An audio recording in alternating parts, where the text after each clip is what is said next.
সরকারি চাকরি পেতে পুলিশ ভেরিফিকেশন বহাল থাকছে, তবে রাজনৈতিক পরিচয় না দেখার সুপারিশ করবে সংস্কার কমিশন। মন্ত্রী ভেরিফিকেশনটা যেন একদম মেধার ভিত্তিতে হয়। পুলিশ ভেরিফিকেশন থাকবে, তবে এইভাবে থাকবে যে পুলিশের যে দেখবো হলো যে প্রথমত হলো যে এনআইডি ঠিকানা ঠিক আছে কিনা। ফ্যাসিজমের প্রভাবেই আমলাতান্ত্রিক সংকট বললেন উপদেষ্টা নাহিদ। জানুয়ারির শুরুতে রাজনৈতিক দলের সঙ্গে ফের সংলাপ। চট্টগ্রাম বন্দরে পণ্য পরিবহনের রেকর্ড, সহজ শর্তে আরও বেসরকারি আইসিডি নির্মিত হলে মুনাফাও বাড়বে।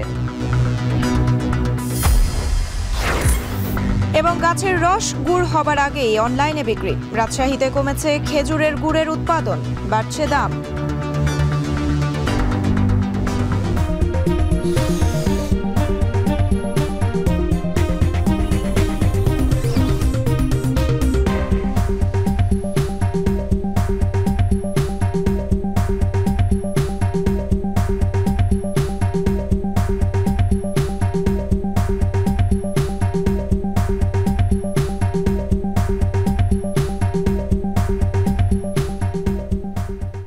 স্বাগত এখন সকালে। পুরো আয়োজন জুড়ে সঙ্গে আছি আমি সুমাইয়া রাচি।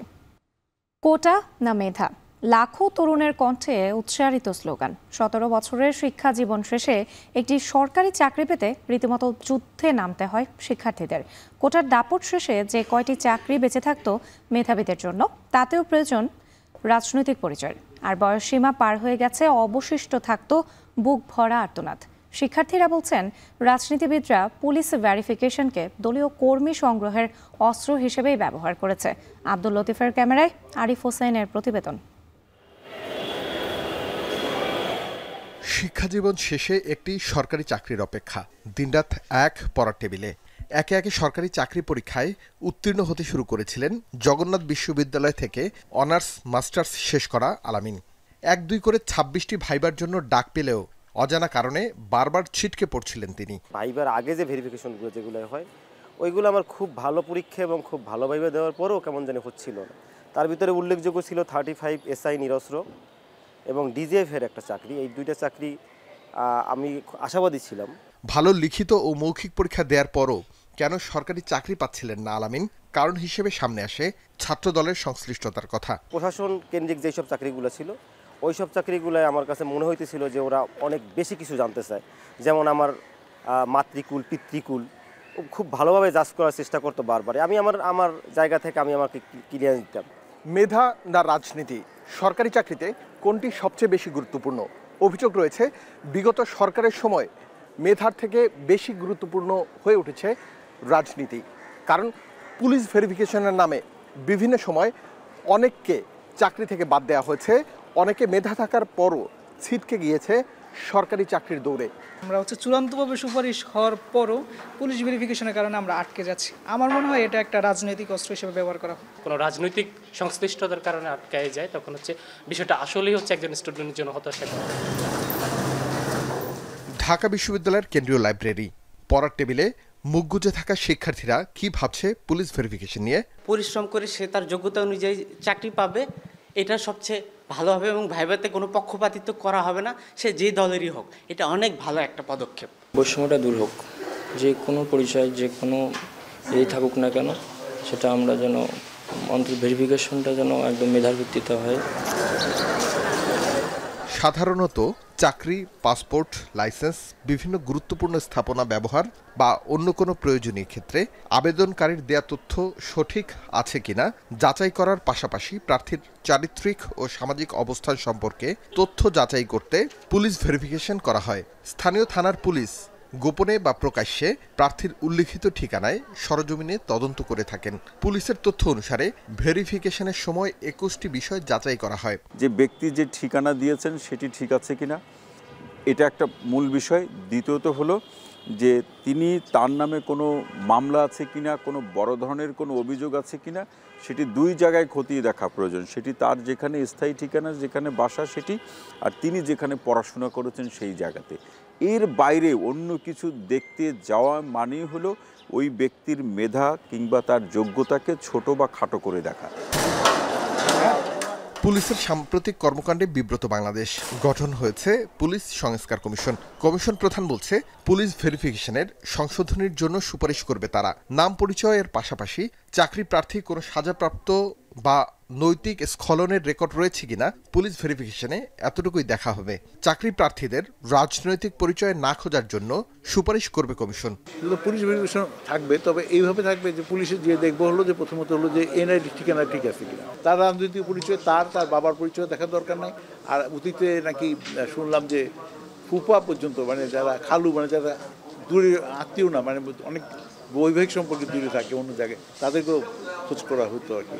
তো সুতরাং এখন এটা সম্পূর্ণ সিম্পল হয়ে যাবে, অর্থাৎ এনআইডি ভিত্তিতে তদন্ত করা হবে।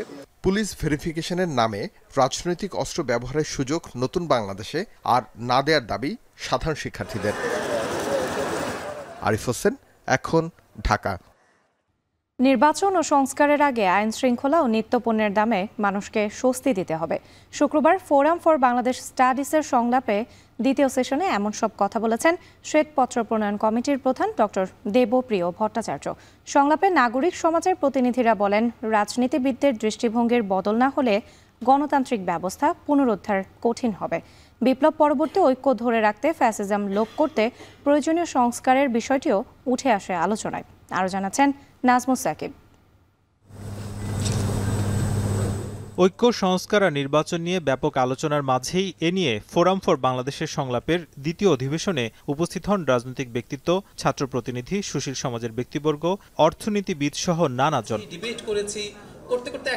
ঐক্য কোন পথে আর রক্তের ঋণ ঐক্যের আকাঙ্ক্ষা, এমন শিরোনামে আলাদা আলোচনায় উঠে আসে কিভাবে সরকারের সময়ে নানা ধরনের অনৈক্য দেখা যাচ্ছে। বক্তারা বলেন, সংস্কার নিয়ে অনৈক্য থাকায় সার্বিক ঐক্যে কিছুটা আঁচড় লেগেছে। ঐক্য ও সংস্কারের আগে মানুষকে আইনশৃঙ্খলা, বাজার ব্যবস্থাপনায় স্বস্তি দিতে হবে বলে মনে করেন তারা। এছাড়াও প্রশাসনেও নানা ধরনের ফ্যাসিজম আছে বলেই কাটছে না সংকট।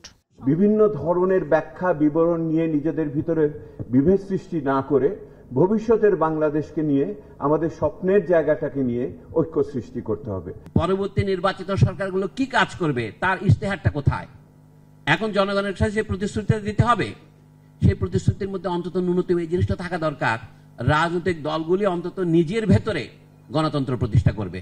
আমাদের তো অনেক রাজনৈতিক দল এসছে, এই এতগুলি রাজনৈতিক দলের যে কোনো একটা দল যদি তাদের ম্যানিফেস্টোর 10% সত্যিকার অর্থে কাজে লাগাতো, তার জীবনে গদি থেকে সরতে হতো না। তাহলে আইনশৃঙ্খলায় কিছুটা অবনতি ও বাজার ব্যবস্থাপনায় সংকট উত্তরণের উপায় কি? ঐক্যের সংকট কিভাবে সমাধান করা যায়? এমন প্রশ্নের ভিত্তিতে বক্তারা বলেন, সবাইকে ছাড় দেওয়ার মানসিকতা থেকেই এগিয়ে আসতে হবে। এর জন্য কিছু সংস্কার এখনই করে ফেলা দরকার, বাকিটা সময় নেওয়া উচিত বলে মনে করেন তারা। পলায়ন যারা করেছে স্বৈরাচার, তাদের নানা ধরনের অপতৎপর আছে, সিস্টেমের মধ্যে অনেক ধরনের চ্যালেঞ্জ আছে, কিন্তু সেগুলো মোকাবেলা করার সক্ষমতার একটা বিষয় আছে। আমরা এমন একটি বাংলাদেশ চাই যেখানে দলগুলো জনগণের কাছে দায়বদ্ধ থাকবে, কোনো পারিবারিক কোনো ব্যক্তির কাছে দায়বদ্ধ থাকবে না। আমরা এমন একটি বাংলাদেশ দেখতে চাই। রাজনীতিবিদদের দৃষ্টিভঙ্গির পরিবর্তন না হলে গণতান্ত্রিক ব্যবস্থা পুনরুদ্ধার কঠিন বলে মনে করেন সংলাপে অংশ নেওয়া বক্তারা। বলেন, মনোনয়ন বাণিজ্য গণতান্ত্রিক ব্যবস্থা ফিরিয়ে আনার ক্ষেত্রে বড় সংকট। তাই তরুণদের মাধ্যমে একতাবদ্ধ হয়ে সংস্কার করা গেলে একটি সুষ্ঠু নির্বাচন করা সম্ভব। তো এই মনোনয়ন বাণিজ্য যখন হয়, তখন রাজনীতিটা কিসে রূপান্তরিত হয়? ব্যবসায় রূপান্তরিত হয়। কিন্তু রাজনীতিটা হওয়ার কথা কি? জনগণের কল্যাণে রাজনীতি করার কথা। আলোচনায় অংশ নিয়ে উপদেষ্টা বলেন, প্রশাসনের অনেকের মধ্যে বিগত ফ্যাসিজমের প্রভাব রয়ে গেছে। যারা চাকরিবিধি মানছেন না তাদের শাস্তি নিশ্চিত করা হবে। অন্যদিকে উপদেষ্টা মাহফুজ জানান, সংস্কার কমিশনগুলোর প্রতিবেদনের ভিত্তিতে আগামী জানুয়ারির শুরুতেই রাজনৈতিক দলগুলোর সঙ্গে ফের আলোচনায় বসবে অন্তর্বর্তী সরকার। আমলাদের বক্তব্য শুনতে পাচ্ছি যে তারা এক ধরনের হুমকি দিচ্ছে, তো এইটার একটা সাহস তারা তো পেয়েছে বিগত সময়গুলোতেই। আমরা দেখছি যে আমলাদেরকে কিভাবে শক্তিশালী করা হয়েছে, আমলাতন্ত্রকে, এবং আমলাতন্ত্র নির্ভরতাকে কাজে লাগিয়ে ফ্যাসিজম তৈরি করা হয়েছে। এই সরকার থেকে কোনো ডিসিশন একপাক্ষিকভাবে নেওয়া হবে না, বরং ওই কমিশনের প্রস্তাবনাগুলো নিয়ে আবারও রাজনৈতিক দলগুলোর সাথে একটা কনসালটেশন ফোরাম হবে। শুক্রবার সকাল থেকে শুরু হওয়া সংলাপে আরও 3টি সেশন হবে শনিবার। সিঁড়ি হিসেবে ব্যবহার হয়েছে সেটা কিন্তু। নাজমুস সাকিব, এখন, ঢাকা। চলতি বছর রেকর্ড পরিমাণ কন্টেইনার ও খোলা পণ্য উঠানামা হয়েছে চট্টগ্রাম বন্দরে। বছর জুড়ে ডলার সংকট, রাজনৈতিক অস্থিরতার পর আমদানি রপ্তানির এমন চিত্রকে ব্যতিক্রম বলছেন ব্যবসায়ীরা। 2024 সালে এ পর্যন্ত চট্টগ্রাম বন্দরে আমদানি রপ্তানি পণ্যবাহী প্রায় 32 লাখ একক কন্টেইনার উঠানামা করেছে, আর খোলা পণ্য খালাস হয় প্রায় 13 কোটি টন। এতে তৈরি হয়েছে রেকর্ড আয়ের সম্ভাবনা। চট্টগ্রাম থেকে হোসেন জিয়াদের প্রতিবেদন। বলা হয় দেশে বাণিজ্য আর অর্থনীতির গতির চিত্র ধরা পড়ে চট্টগ্রাম বন্দরে।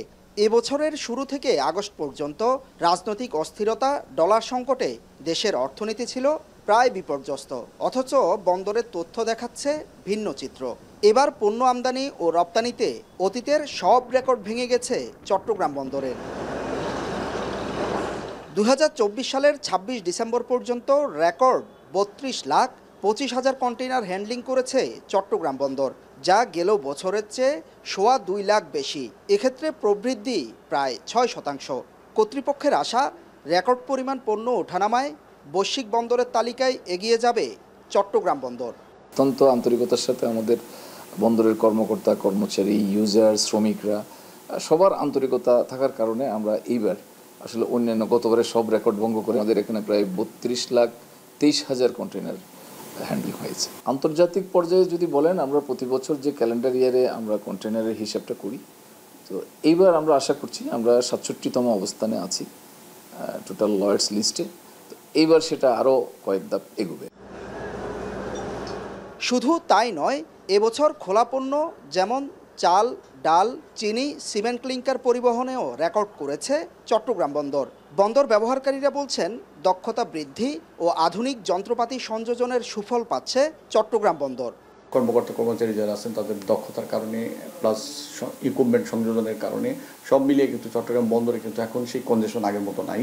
এবং আগে যেই জাহাজগুলোর গড় ছিল 4 থেকে 5 দিন একটা জাহাজের আপনার পণ্য নামানো থেকে ওঠানো সব মিলিয়ে, এখন সেই জাহাজ কিন্তু গড়ে কিন্তু 2.5 থেকে 3 দিনের মধ্যে কিন্তু চলে আসছে।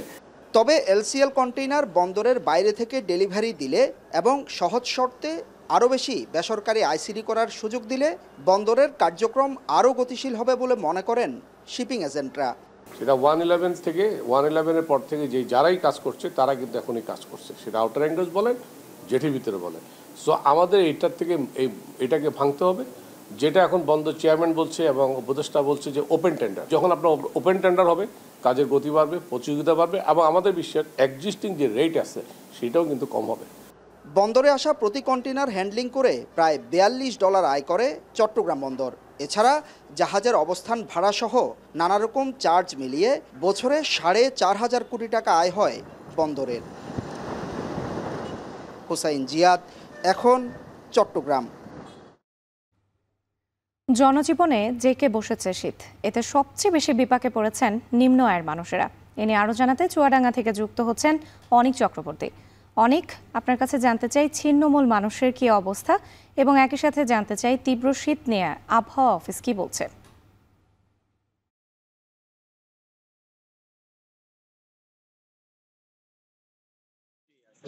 তাপমাত্রা প্রতিনিয়ত কিন্তু আসলে বাড়ছে, কমছে।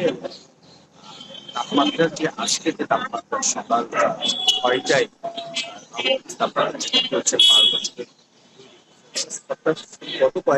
যে দিনগুলো আসছে সেই দিনগুলোতে তাপমাত্রা আরো নামবে বলে আবহাওয়া অফিস বলছে।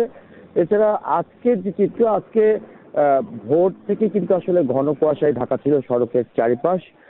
সড়কে যে যানবাহনগুলো চলাচল করছিল সেই যানবাহনগুলো কিন্তু হেডলাইট জ্বালিয়ে চলাচল করছিল সড়কে।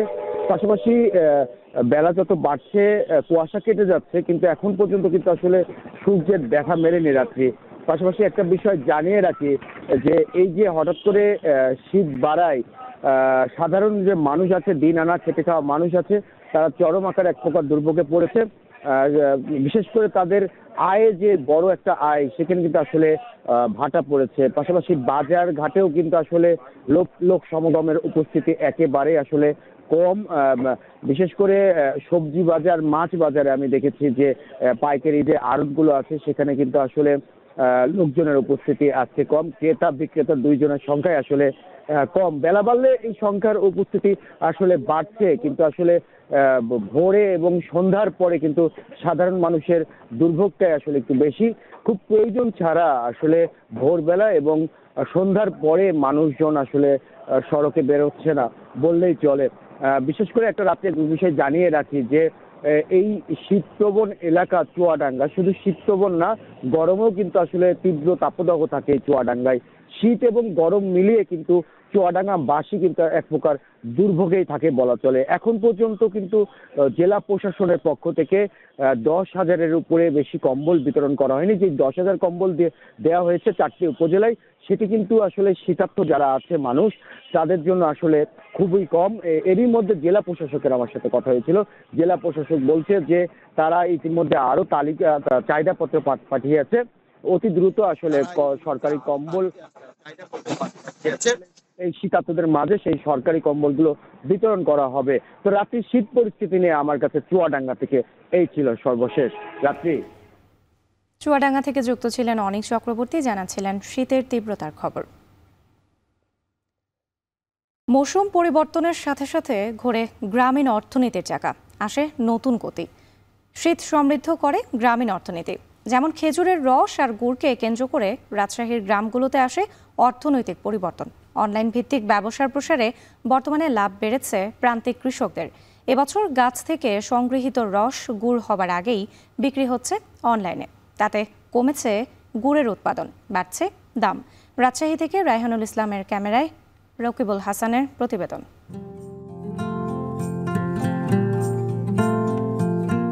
পৌষের গায়ে কুয়াশার চাদর, শীত বুড়ির নেমন্তন্নে তখনও ঘুম ভাঙেনি বানেশ্বর গ্রামের। বছরের এই সময়টাই প্রকৃতিতে শীতের উপকরণ থাকে ঐশ্বর্যে ভরা। সে ঐশ্বর্য আরো বাড়ায় খেজুরের রসে। তাই ভোর থেকেই স্বাদের অন্বেষণে গাছ থেকে গাছে চলে গাছিদের ব্যস্ততা। সুউচ্চ খেজুর গাছ থেকে সংগৃহীত বিন্দু বিন্দু রসে স্বাদের সিন্ধু বয়ে যায় গ্রাম থেকে নগরে। 70-80 পিস গাছ লাগাই, তাতে আমার গুড় হচ্ছে 20 কেজি 25 কেজি। অগ্রহ মাস থেকে ফুল রস পাই, ফাল্গুন মাস পর্যন্ত গাছ লাগা। সংগৃহীত রস আগুনের তাপে পরিবর্তন হয় গাঢ় গুড়ে। জ্বালানি, জালের মাত্রা আর নানান রকম পরীক্ষায় স্বাদ নির্ধারণ করেন গুড়ের কারিগর। ক্রেতার চাহিদা অনুসারে গুড়কে পাটালি, ঘুরি বা আধুনিক ফয়েল পেপারের আকার দেয়া হয়। মানভেদে হয় দামের পার্থক্য। 2 হাট হইলে গুড়ের দামটা চাহিদাও বেড়ে গেছে, আবার শীত পড়তে রসটাও বেড়ে গেছে। অনলাইনেও আপনার গুড়ের দাম হচ্ছে আপনার 300 টাকা করে বেচতে আমরা, আর বাজারে বিক্রি করছে আপনার 200 টাকা 220 টাকা করে। সপ্তাহ জুড়ে জেলার 4 উপজেলার শত শত গ্রামে উৎপাদিত গুড় সংগ্রহ করে কৃষক। সপ্তাহের 2 দিন বানেশ্বর ও ঝলমলিয়া হাটে বিক্রি হয় গুড়। এক হাটে 80 থেকে 90 লাখ টাকার গুড়ের বেচাকেনা হয় এখানে। বাজার যাচ্ছে আপনার 180, 90, উপর হাইস বাজার 200। গুড়ের মান এবার খুবই ভালো, তবে সারা বাংলাদেশে যাচ্ছে। শুধু হাটেই নয়, অনলাইনের সুবাদে দেশের বিভিন্ন প্রান্ত থেকে ক্রেতারা সরাসরি কৃষকের কাছ থেকেই কিনছেন গুড়। মধ্যস্বত্বভোগীর দৌরাত্ম্যের বালায় না থাকায় গুণে মানে পাচ্ছেন সেরা পণ্য।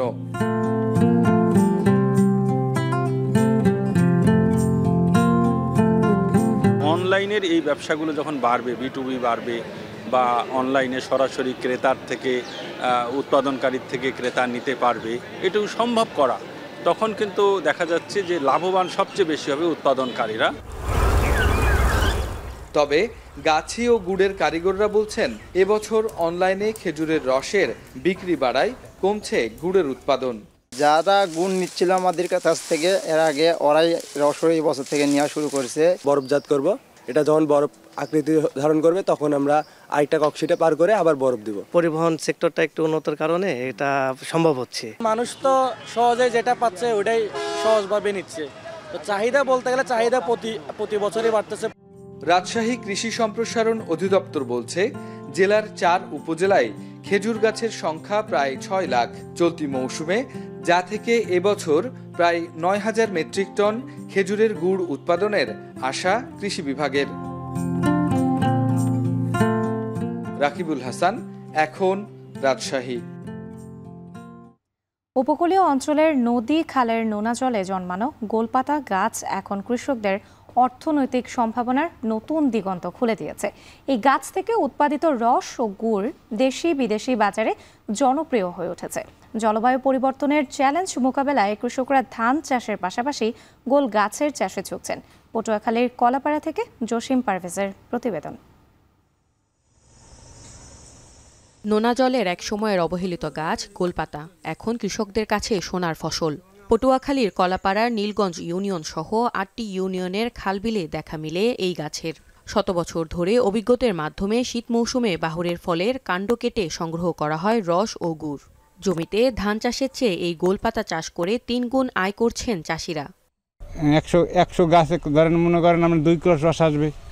2 কলস রস আসলে মনে করেন 2 কলসে মনে করেন 7 থেকে 8 কেজি গুড় হবে। মিঠে গুড়ের কি জাল দিই এই যে এইটা দিয়ে, এবারে যে গোলের যে গাবনার কি আটি এটা দিয়েও রান্না করি, কিছুই বাদ থাকে না। 80টা গাছ কাটি, 80টা গাছে 2 কলস রস হয় বড় কলসের। 2 কলস রসে অনুমান 7 থেকে 8 কেজি গুড় হয়। এই রসটা আইন না 3 ঘন্টা জাল দেওয়ার পর গুড় হয়, তারপর এটা নামাইয়া ঘুরতে তারপর কৌটা করে এই ছড়াটা যখন বাইরে এর ফল হয় মাথায়, এই ফল শুকোই আমরা রসে জাল দিই, গোল পাতা দিয়ে আমরা ঘর তৈরি করি। অর্গানিক পদ্ধতিতে উৎপাদিত এই গুড় শুধু স্থানীয় বাজারেই নয়, সুপার শপ এবং বিদেশেও রপ্তানি হচ্ছে। উপজেলায় 70 হেক্টর জমির গোলবাহর থেকে প্রতি বছর প্রায় 4 কোটি টাকা আয় করছেন প্রায় 3 শতাধিক চাষি। 1 করা জায়গায় আমরা যে ধান পাই তার চেয়ে 3 গুণ আয় হয় আমাদের গোল বাগানে। ধানের চেয়ে অনেক লাভ, কিন্তু বাগান করতে হইবে একটু কোনো রকম এটা বেরের কায়দা করিয়া। এই গুড় খাবার উপকার আছে এটুকুই, এটা লবণাক্ত, যাতে এই গুড়টা খাওয়া ডায়াবেটিস জেলারাও খাইতে পারবে বা কোনো রুগী দুগী তারাও সবাই ব্যবহার করতে পারবে। এইটা গোলের গুড়। এখন পর্যন্ত প্রায় 20টা দেশের গুড় পাঠাইছি। রিসেন্টলি আমি আমেরিকায় গুড় পাঠাতে যাচ্ছি ইনশাল্লাহ। অর্গানিক পদ্ধতিতে কোনো কিছু মিক্স থাকে না এবং এই গুড়টা ব্যবহারে মানে সারা বছর আমরা ডায়াবেটিসের যারা রোগী সারা বছর চা কফির সাথে খেলে দুধ ভাতের সাথে খেলে ডায়াবেটিস নিয়ন্ত্রণে থাকে। গোলপাতার রস ও গুড়ের চাহিদা বাড়ায় গত 5 বছরে বৃদ্ধি পেয়েছে এর উৎপাদন।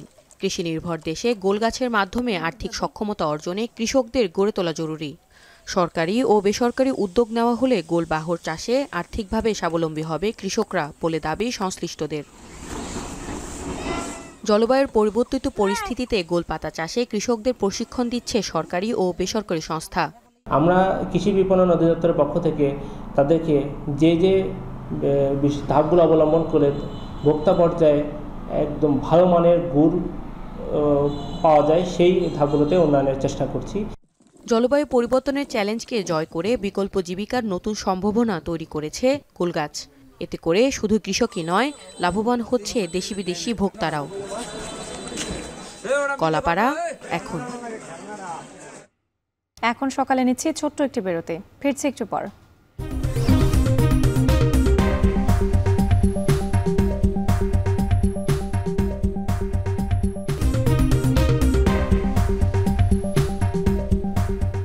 বিরতির পর ফিরে এলাম, দেখছেন এখন সকাল। শীতকালীন সবজিতে ভরে উঠেছে রাজশাহীর বাজার। সবজির সরবরাহ বাড়ায় দাম কমেছে প্রায় সব ধরনের সবজির। এ নিয়ে আরো জানাতে খড়খড়ি পাইকারি বাজার থেকে যুক্ত হচ্ছেন মাসুমা আক্তার। মাসুমা, সপ্তাহের ব্যবধানে শীতের সবজির দাম কতটা কমেছে জানাবেন।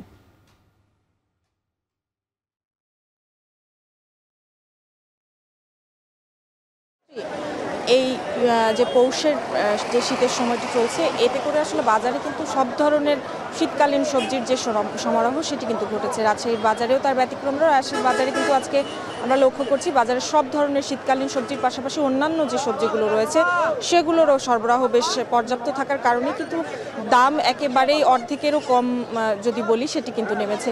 এতে করে বাজারে কিন্তু ক্রেতাদের মাঝে কিছুটা স্বস্তি ফিরেছে। তবে ব্যবসায়ীরা বলছেন যে সব ধরনের সবজির দাম গেল সপ্তাহ 2 ধরেই কিন্তু আসলে এইরকমভাবেই একেবারে নিম্ন দিকে আসলে, এতে করে কিন্তু তাদের যে ব্যবসা বাণিজ্য সেটি বেশ খানিকটা তাদের লোকসান গুনতে হচ্ছে বলেও কিন্তু তারা জানাচ্ছেন। পাশাপাশি যারা সবজি চাষি রয়েছেন তারা বলছেন যে তাদের এই সবজিগুলো উৎপাদনে যে খরচ হয়েছে সেই খরচটি কিন্তু তারা সেভাবে তুলতে পারছেন না। একেবারে বাজারে চাহিদার তুলনায় কিন্তু আমরা লক্ষ্য করেছি সব ধরনের শীতকালীন সবজি অর্থাৎ ফুলকপি, বাঁধাকপি থেকে শুরু করে গাজর, টমেটো, মূলা, এছাড়া কাঁচামরিচের দামও কিন্তু আমরা দেখেছি যে ক্রেতাদের নাগালের ভেতরে চলে এসেছে।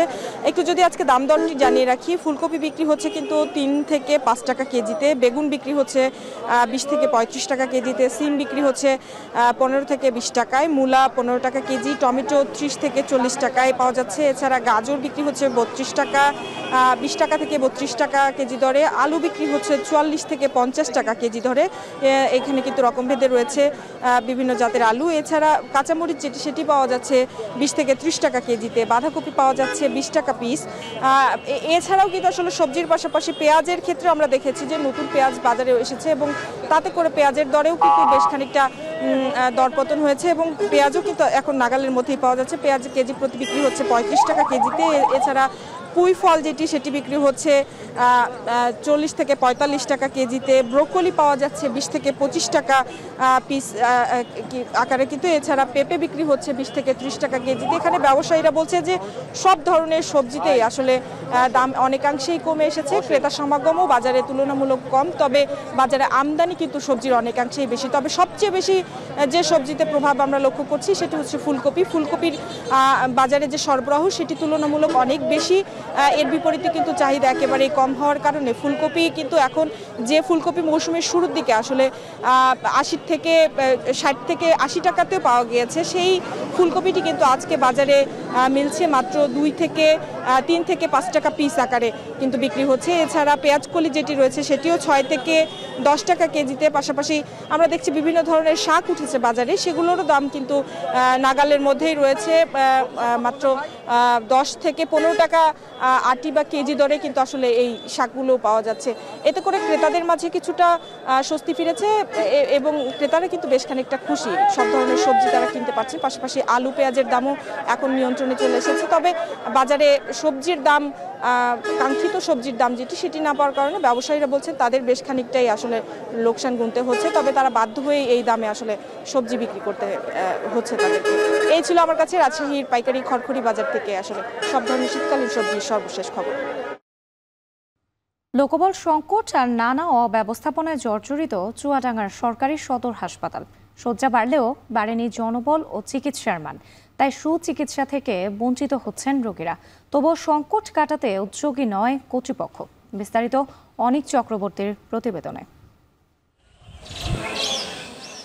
1972 সালে চুয়াডাঙ্গায় নির্মাণ করা হয় 50 শয্যা বিশিষ্ট হাসপাতাল। পরবর্তীতে রোগীর চাপ সামলাতে দীর্ঘ 31 বছর পরে এখানে বাড়ানো হয় আরও 50টি শয্যা। প্রায় 2 দশক পর কাগজে কলমে হাসপাতালের শয্যা সংখ্যা 250টি হলেও জনবল বাড়েনি সে অনুপাতে। বহুদিনের অযত্ন আর অব্যবস্থাপনায় হাসপাতালটির এখন ভগ্নদশা। জেলার প্রায় 13 লাখ মানুষের চিকিৎসার একমাত্র ভরসার জায়গা এই সদর হাসপাতাল, কিন্তু এখানে রোগীদের হয়রানির ঘটনা নিত্যদিনের। ডাক্তারের সংখ্যা যেমন প্রয়োজনের তুলনায় কম, তেমনি ঘন্টার পর ঘন্টা দাঁড়িয়ে পাওয়া যায় না প্রয়োজনীয় সেবা। রুগী দেখতে চাই এমন একটা অবস্থা, এত নোংরা যে মনে হয় যে আমরাই অসুস্থ হয়ে যাচ্ছি। সব মিলিয়ে মনে করেন যে এটাকে হসপিটাল বলা যায় না। রুগীদেরকে কনভার্ট করে তাদের ব্যক্তিগত চেম্বারে নিয়ে যাওয়ার জন্য, এবং তারা ক্লিনিকে তারা রুগী দেখে।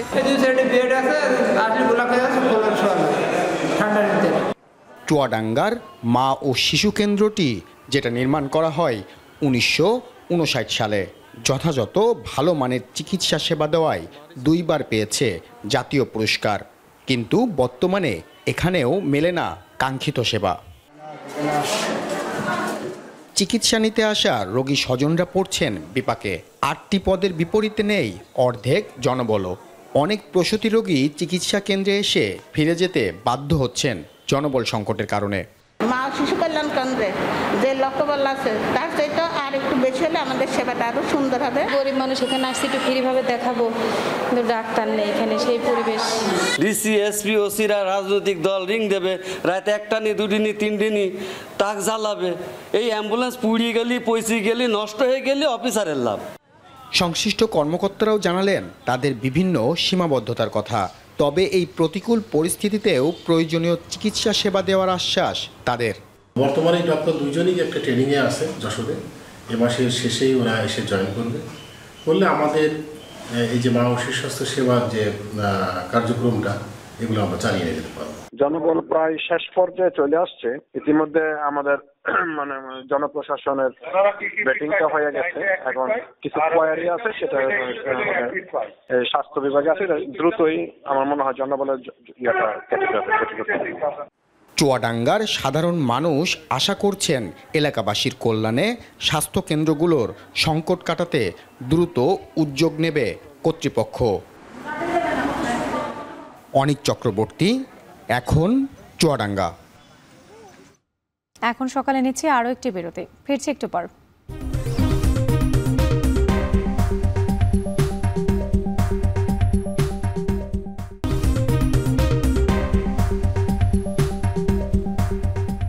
বিরতির পর ফিরে এলাম আরও একবার, দেখছেন এখন সকাল।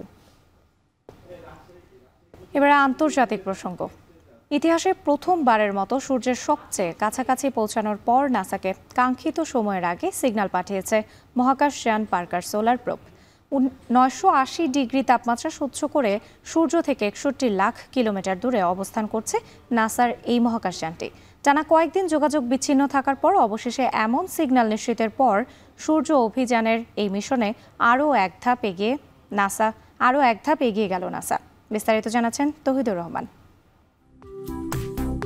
চাঁদে মানুষে পা রাখার ইতিহাস থাকলেও 1.5 কোটি ডিগ্রি সেলসিয়াস তাপমাত্রার জ্বলন্ত অগ্নিকুণ্ড সূর্য এখনও অধরা।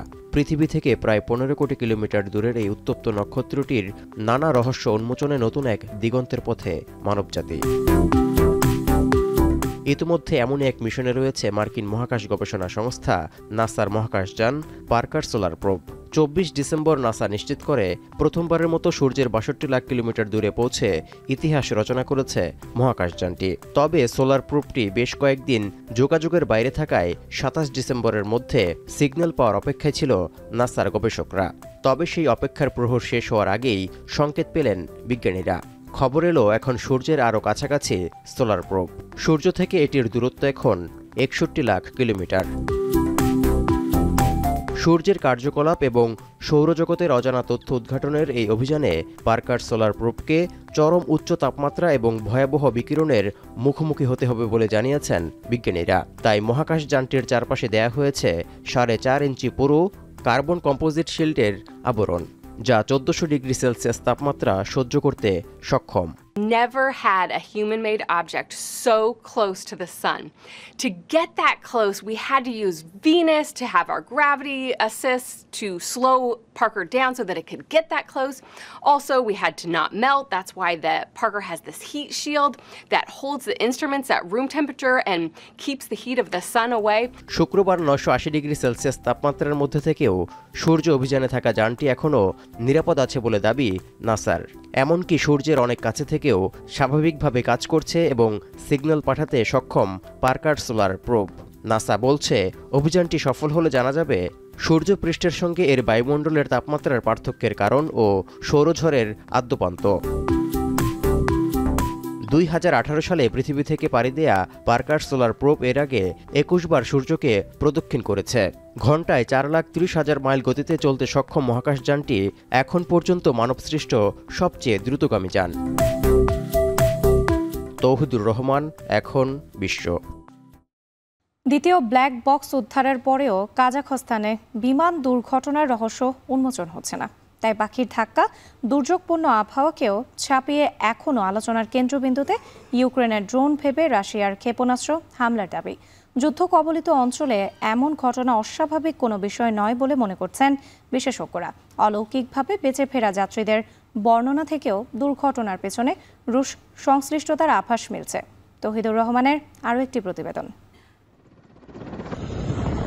পাখির ধাক্কা, দুর্যোগপূর্ণ আবহাওয়া, নাকি ইউক্রেনের ড্রোন ভেবে রাশিয়ার ক্ষেপণাস্ত্র হামলা? ঠিক কোন কারণে রাশিয়াগামী আজারবাইজান এয়ারলাইন্সের বিমানটি কাজাখস্তানে গিয়ে বিধ্বস্ত হলো? এমন প্রশ্নের মধ্যে ঘটনার 3 দিনের মাথায় এসে বিমানটির দ্বিতীয় ব্ল্যাক বক্স উদ্ধার হয় শুক্রবার। কিন্তু বিধ্বস্ত হওয়ার পেছনকার রহস্যের ধূম্রচল ভেদ করা যায়নি এখনও। তাই সবকিছু ছাপিয়ে আলোচনার কেন্দ্রবিন্দুতে রয়েছে রাশিয়ার এয়ার ডিফেন্স মিসাইল বিস্ফোরণ থেকে বিমান ক্ষতিগ্রস্ত হওয়ার শঙ্কাটি। বিমানে থাকা 67 আরোহীর মধ্যে 38 জন প্রাণ হারালেও অলৌকিকভাবে বেঁচে ফেরাদের অনেকের মন্তব্য থেকে রাশিয়ার দিকে অভিযোগের পাল্লা ভারী হচ্ছে। কারণ বাকু থেকে রাশিয়ার গ্রোজনি বিমানবন্দরের কাছে পৌঁছাতেই বিকট শব্দ শোনার কথা জানিয়েছে আহতরা। এর বেশ কিছুক্ষণ পরেই কাজাখস্তানের আক্তাও শহরের কাছে বিমানটি বিধ্বস্ত হয়।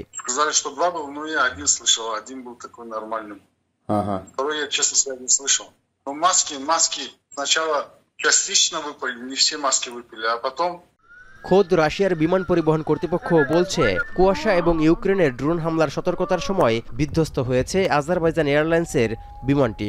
তাই তদন্তের মধ্য দিয়ে আসল কারণ উদ্ঘাটনে সব পরিস্থিতি পুঙ্খানুপুঙ্খানুভাবে শনাক্ত ও যাচাই করা প্রয়োজন। Террористические атаки на гражданскую инфраструктуру в городах Грозный и Владикавказ. В связи с этим в районе аэропорта Грозный вводился режим ковер. এদিকে বিশেষজ্ঞরা মনে করছেন যুদ্ধ কবলিত অঞ্চলে বিমানকে ড্রোন ভেবে ভূপাতিত করার বিষয় অস্বাভাবিক কোনো ঘটনা নয়। তবে আসলেই রাশিয়া দায়ী কিনা তার জন্য প্রয়োজন সুষ্ঠু তদন্ত। It is a crash that was the result of anti-aircraft fire are not that unusual in war zones. So these kinds of things do happen. I think we just have to wait and see whether in fact Russian anti-aircraft fire was responsible for taking this plane down. যদি Russia দায়ী হয়েও ঘটনা ধামাচাপা দেওয়ার চেষ্টা করে তাহলে আজারবাইজানের সাথে সম্পর্কে ফাটল দেখা দেবে বলে শঙ্কা করছেন আন্তর্জাতিক নিরাপত্তা বিষয়ক বিশেষজ্ঞরা। If Russia tries to deny this or cover this up, it could lead to a rift in Russian relations with Azerbaijan. If Russia doesn't apologize for what it's done and provide greater clarity in its airspace management, that could also lead to further degradation of relations between Russia and other countries. তদন্ত শেষ হওয়ার আগে নিজেদের উপর আনা অভিযোগের বিষয়ে কোনো মন্তব্য করতে চাইছে না ক্রেমলিন। এমনকি রাশিয়ার বিরুদ্ধে অভিযোগ আনার বিষয়টি এড়িয়ে গেছে আজারবাইজান সরকারও। তবে বিমান দুর্ঘটনার জন্য বাহির থেকে হওয়া আঘাতকেই দায়ী করছে আজারবাইজান এয়ারলাইন্স। কিন্তু এ বিষয়ে বিস্তারিত কিছু জানায়নি এয়ারলাইন্স কর্তৃপক্ষ। তৌহিদুর রহমান, এখন বিশ্ব। এখন সকালের সময় হলো আরও একটি বিরতির। ফিরছে একটু পর।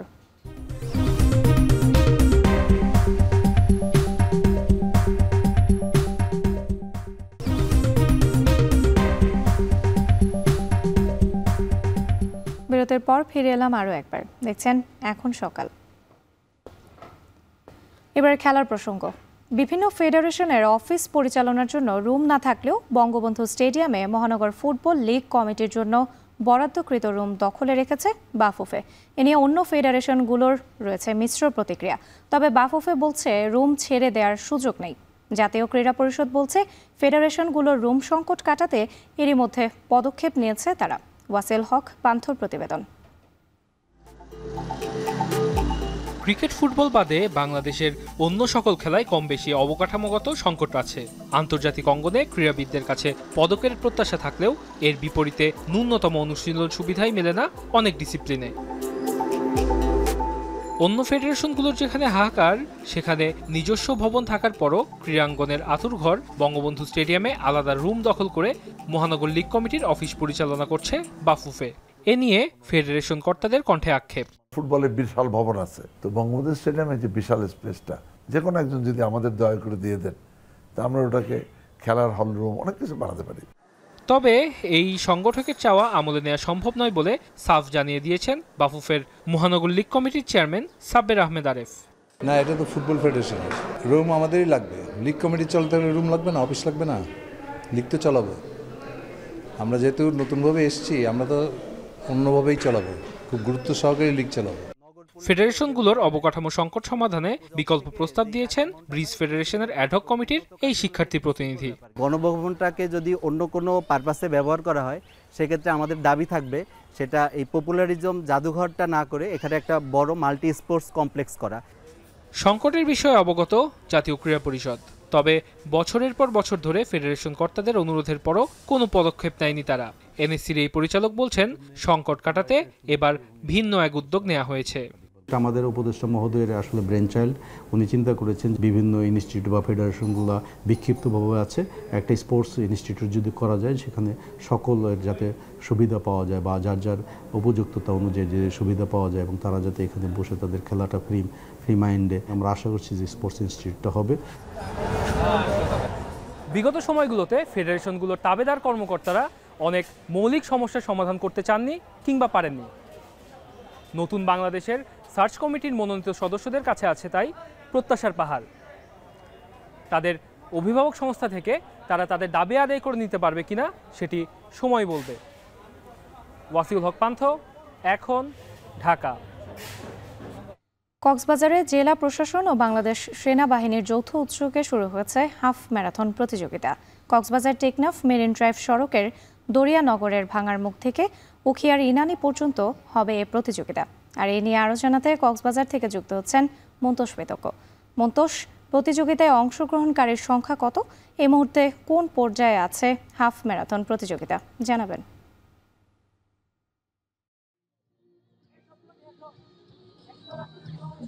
রাত্রি, এই প্রতিযোগিতায় প্রায় ৩০০ প্রতিযোগী অংশ নিচ্ছে এবং বিদেশের কয়েকজন প্রতিযোগীও এখানে রয়েছেন। আমরা দেখছি যে সকাল 6:30টায় আসলে প্রতিযোগিতাটি শুরু হয়েছে। মূলত কক্সবাজার জেলা প্রশাসন এবং সেনাবাহিনী যৌথভাবে এই প্রতিযোগিতাটির আয়োজন করেছে এবং দেশের নানা প্রান্ত থেকে আসলে প্রতিযোগিতায় অংশগ্রহণকারীরা এসেছেন এবং আমরা এই মুহূর্তে যে জায়গাটিতে আছি, এটি আসলে ফিনিশিং পয়েন্ট এই প্রতিযোগিতার এবং উখিয়ার ইনানি উপজেলার একটি জায়গা, হোটেল বেওয়াচের সামনে এই প্রতিযোগিতাটির ফিনিশিং লাইনটি নির্ধারণ করা হয়েছে এবং যারা প্রতিযোগিতাটি শেষ করছেন, মূলত 21 কিলোমিটার দূরত্বের এই প্রতিযোগিতাটি অনুষ্ঠিত হচ্ছে এবং এই 21 কিলোমিটার দূরত্বের একেবারে শেষ পয়েন্ট হচ্ছে এটি। এবং একটু যদি দেখা, এখানে আসলে ফিনিশিং লাইনকে ঘিরে এখানে দেখা যাচ্ছে সেনাবাহিনী, পুলিশ এবং এখানে যে স্কাউট দলের সদস্যরা রয়েছেন, তারা কিন্তু ব্যাপকভাবে এখানে তৎপর রয়েছেন এবং যারা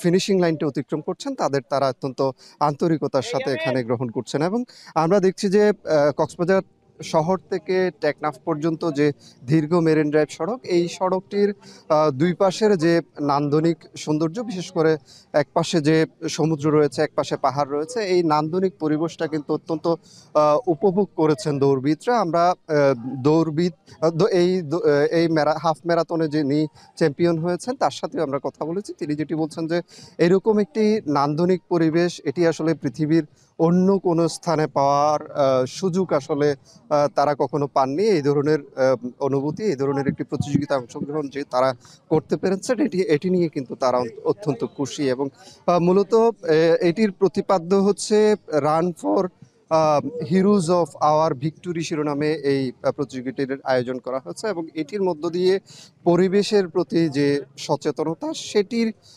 সচেতনতা গড়ে তোলার পাশাপাশি আমাদের মহান মুক্তিযুদ্ধে যারা ভূমিকা রেখেছেন, মহান মুক্তিযুদ্ধে যারা ভূমিকা রয়েছেন, যে শহীদ বীররা ভূমিকা রেখেছেন, তাদের পাশাপাশি 24-এর গণ অভ্যুত্থানেও যারা যে তরুণরা ভূমিকা রেখেছেন, তাদেরও স্মরণ করে এই প্রতিযোগিতাটির আয়োজন করা হয়েছে বলে আয়োজকরা আমাদেরকে জানিয়েছেন। এবং আমরা দেখছি যে ব্যাপক পুরো 21 কিলোমিটার এলাকায় কিন্তু ব্যাপক নিরাপত্তা ব্যবস্থা নেওয়া হয়েছে এবং মাঝখানে বিভিন্ন পয়েন্টে আসলে তাদেরকে দৌড়বিদদের সেবা দেয়া কিংবা তাদের যে পানীয় গ্রহণের ব্যবস্থা, সেটিও কিন্তু বিভিন্ন পয়েন্টে রাখা হয়েছে।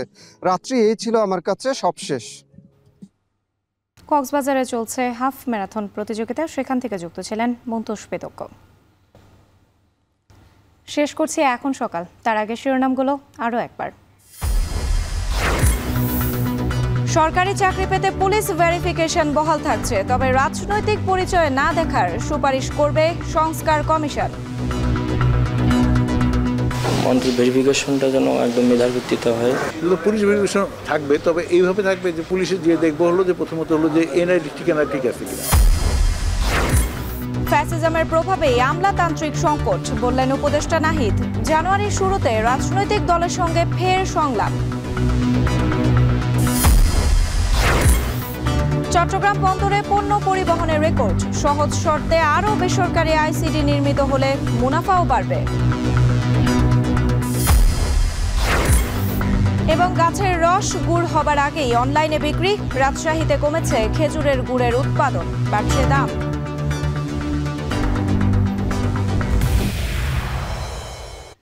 এই ছিল এখন সকালের আয়োজনে। এখন টেলিভিশন ওয়েবসাইটে দেখতে ভিজিট করুন www.ekon.tv, ফেসবুকে দেখতে ভিজিট করুন facebook.com/tv.ekon এবং ইউটিউবে সরাসরি দেখতে ভিজিট করুন youtube.com/c/ekontv।